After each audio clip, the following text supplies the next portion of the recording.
Welcome to The Last Breakfast. Please enjoy the video.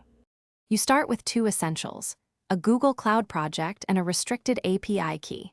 Enable the geocoding API in the console now, because otherwise requests return 403.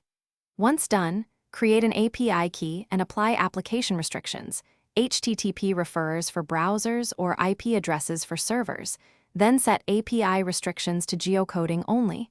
You do this to limit misuse and billing surprises. Finally, note your project's billing must be enabled. Without billing, you won't get quota.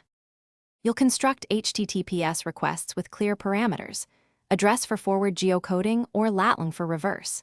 Use the required key parameter and percent encode addresses to avoid errors. Once in place, add optional parameters, language, region, components, or bounds, to bias results and reduce ambiguity. This improves match quality and predictability.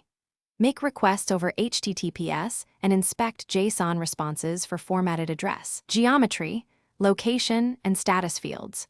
Also handle status codes. You parse the JSON for geometry, location, latitude, and longitude, and store place ID for future lookups.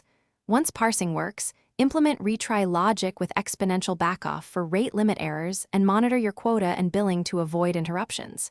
If you get ambiguous or incorrect results, make sure to refine the component's filter, add bounds or region bias, and check your language parameter. If problems persist, confirm API key restrictions and billing status first. Most failures trace back to key restrictions or disabled billing.